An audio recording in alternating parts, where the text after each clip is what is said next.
There is something happening inside you every night, something you may have never named. You lie down after a long day, your body asks for rest, but your mind seems to have its own agenda. It speeds up. It revisits conversations that never ended, projects tomorrows that haven't arrived yet, revives mistakes you thought you had buried, and you stay there, tired but alert, present but distant. This is not just insomnia. This is not just ordinary anxiety. This is your biology crying out for coherence.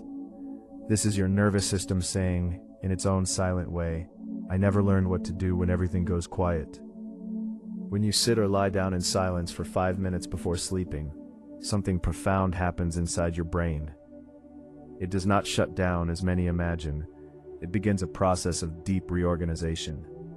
Bruce Lipton, one of the greatest names in epigenetics, explains that the human nervous system, when deprived of external stimuli, enters a state of cellular reprogramming. Think with me for a moment. The noise of the world works like a program running in the background of your mind.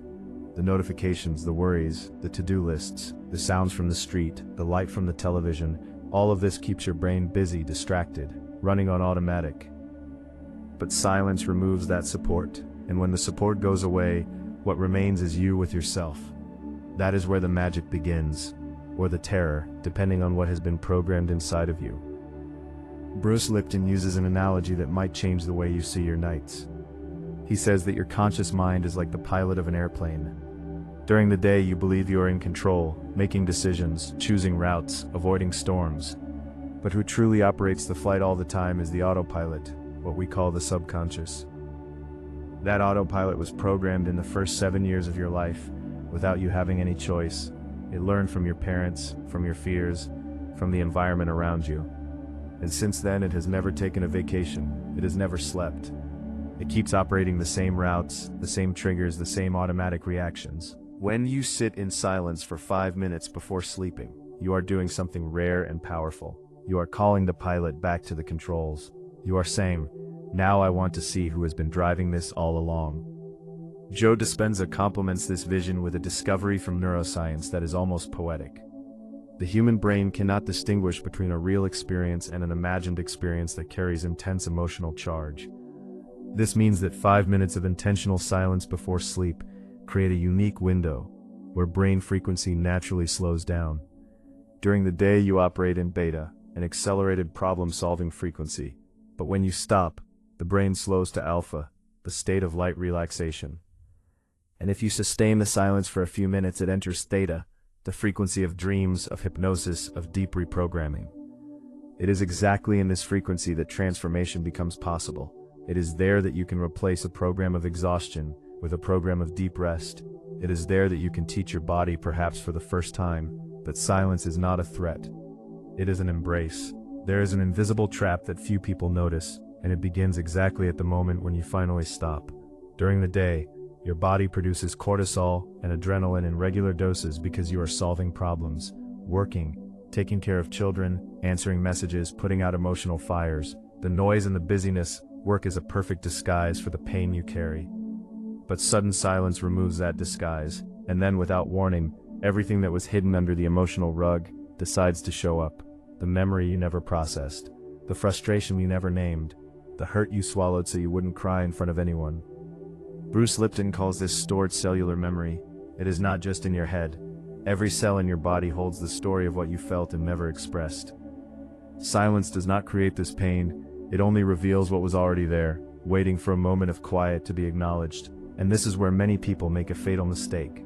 They try to meditate to relax, but they feel more anxious than before. And then they judge themselves. They think they don't know how to meditate, that they lack discipline, that their mind is too messy for any spiritual practice. This is not failure.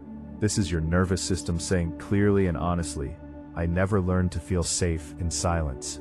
Most people skip straight to trying to empty the mind, but they forget that the subconscious does not obey logical commands. You cannot order it to calm down. It responds to feelings. And if the base feeling of silence, for you, was learned as loneliness, abandonment, or guilt, then 5 minutes of quiet will be 5 minutes of emotional trigger. Not healing, not rest, but reactivation of old wounds. Neuroscience has a name for what happens when you are not focused on anything specific. It is called the default mode network. When you are not solving a problem, not working, not talking to anyone, this network activates automatically. And what does it do? It begins to ruminate. It pulls memories from the past. It projects fears into the future. It creates catastrophic scenarios. For most people, the DMN works like a suffering repetition machine. Have you noticed how easy it is to fall into negative thoughts when you are still? It is not lack of faith. It is physiology. Silence without direction feeds this machine without you realizing it. But silence with intention, with presence, with awareness, does something completely different. It turns off the DMN and activates what scientists call the executive attention network. It is the difference between falling into thoughts like a drowning person and observing thoughts like someone standing on the shore, watching the river flow by. The counterintuitive revelation that few teach is this: 5 minutes of duduk silence are not about stopping thinking. They are about learning not to react to what you think. Most people give up on the practice of silence because they believe that silence should bring immediate peace. But what actually happens in the first few minutes is the exact opposite. Everything that was repressed rises to the surface. It is like cleaning a glass of dirty water. Before the water becomes clear, you need to see the dirt. You need to allow it to rise and show itself. If you shut down the process at the first sign of discomfort, the water stays cloudy forever.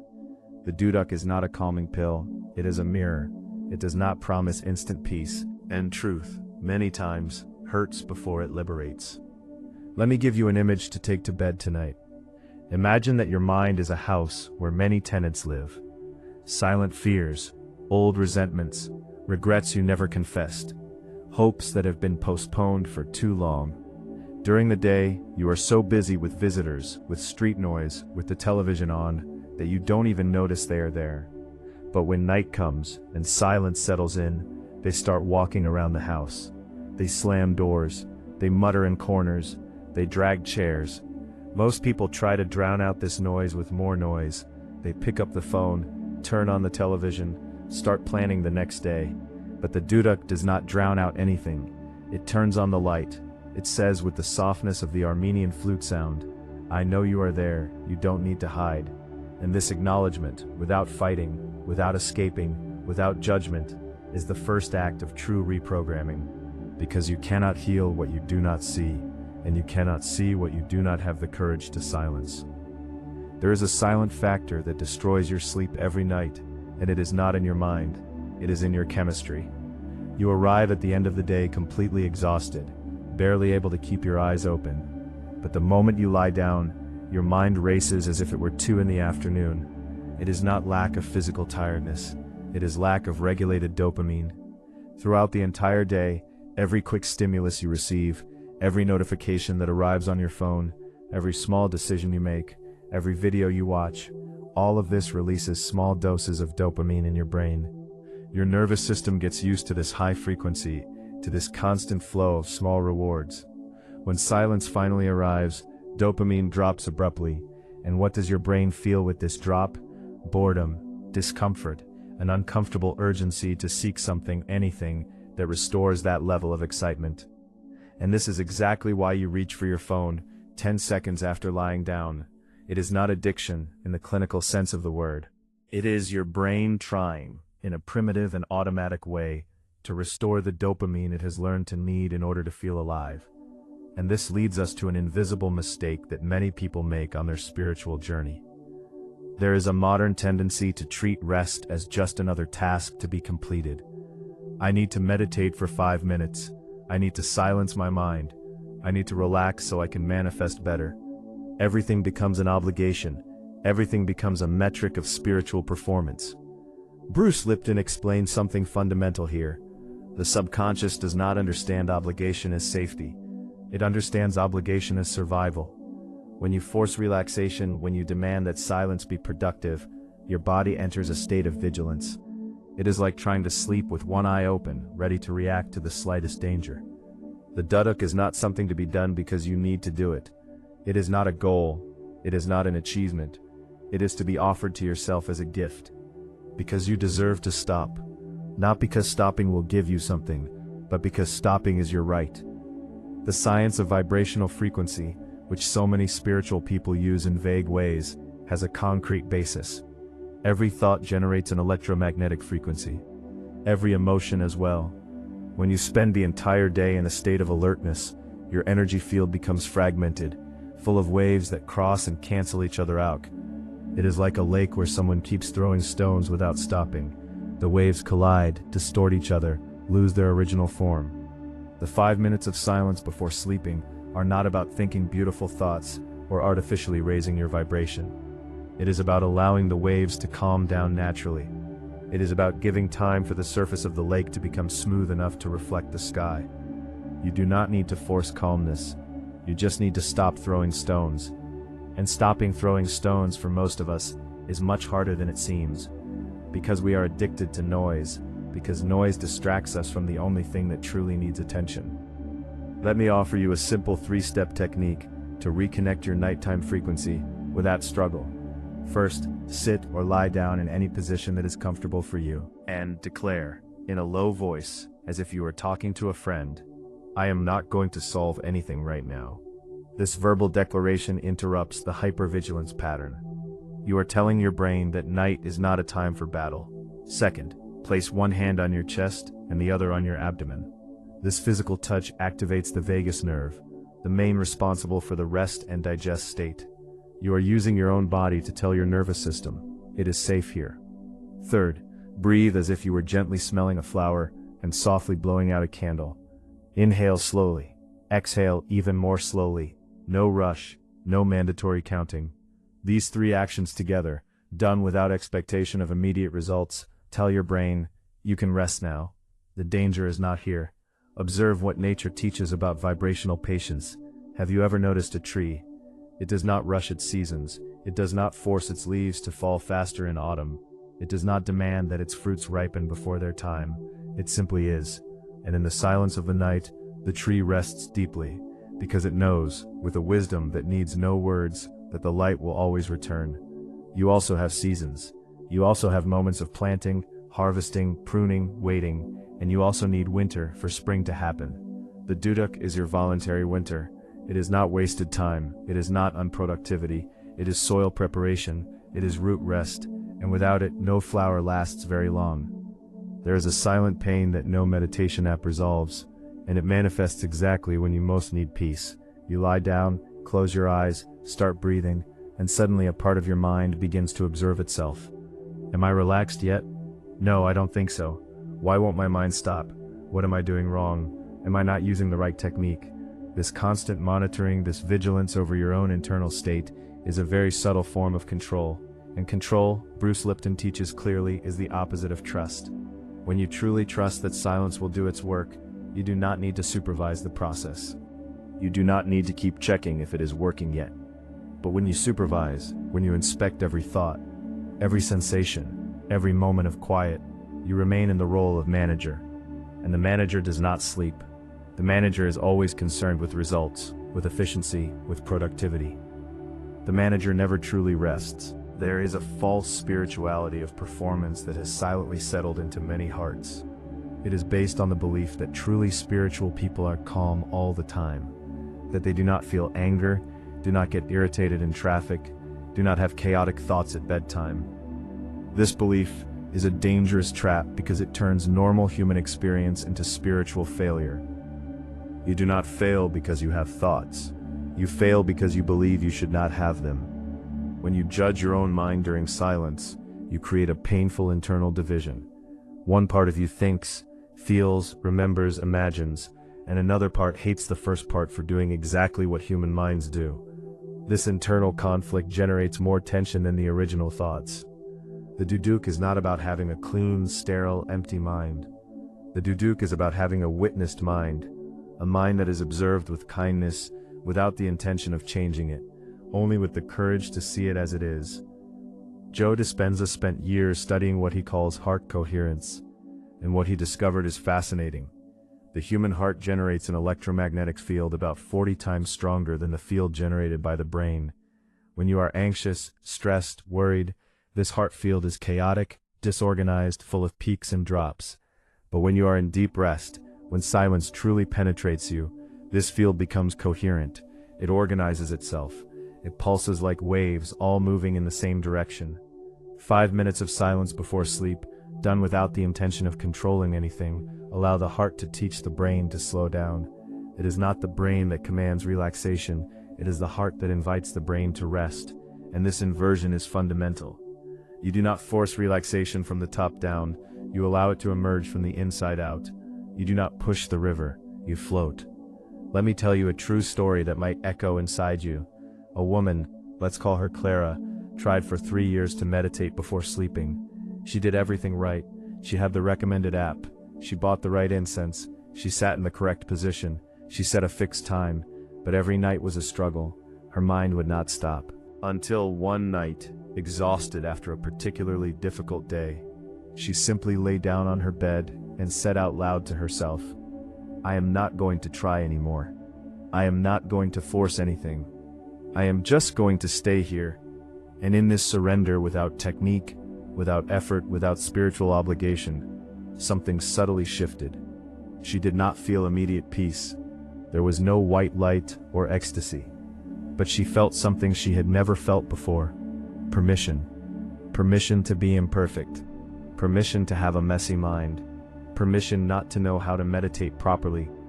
And this permission was the key that unlocked the door she had spent 3 years trying to break down. The duduk is not about doing it right. It is about stopping doing wrong, the only thing that is already natural for any living human being, to exist in quietude. One final metaphor for you to keep. Have you ever tried to hold sand with a closed fist?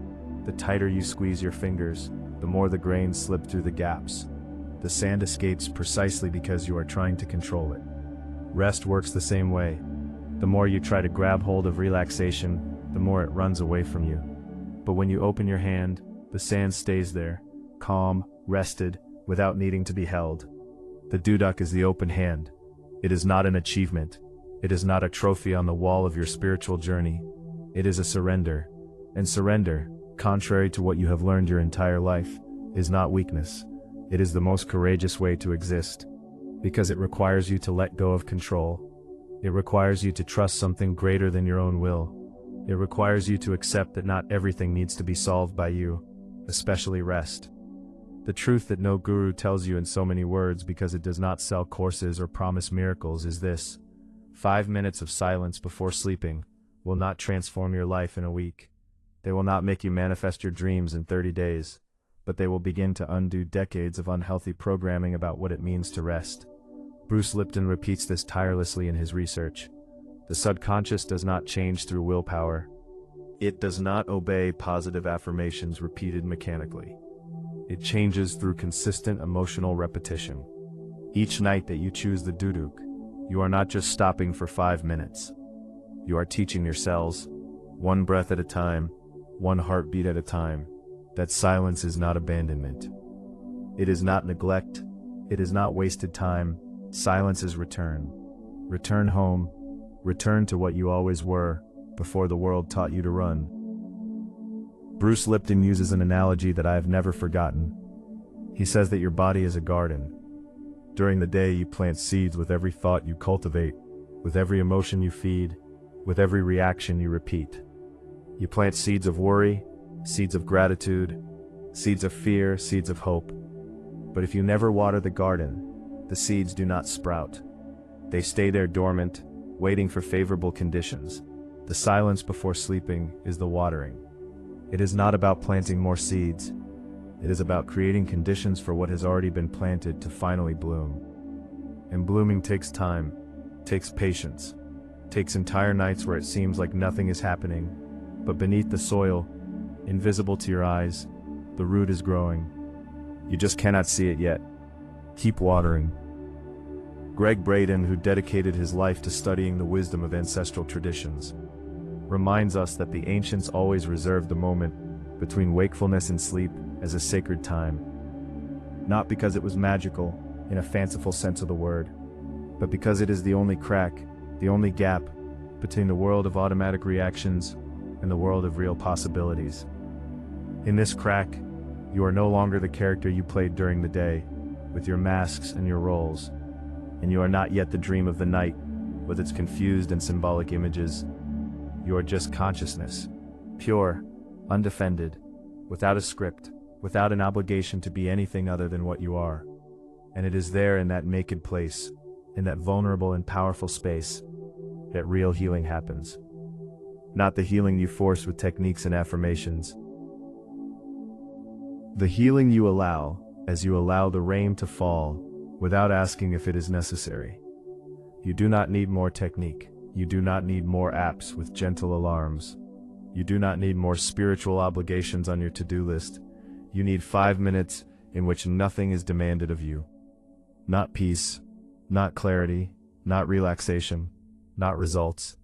Just your presence, just the courage to stay, just the sound of the duduk accompanying your return inward, to the only place that has always been waiting for you to stop running, to the only place that never gave up on you, even when you gave up on yourself.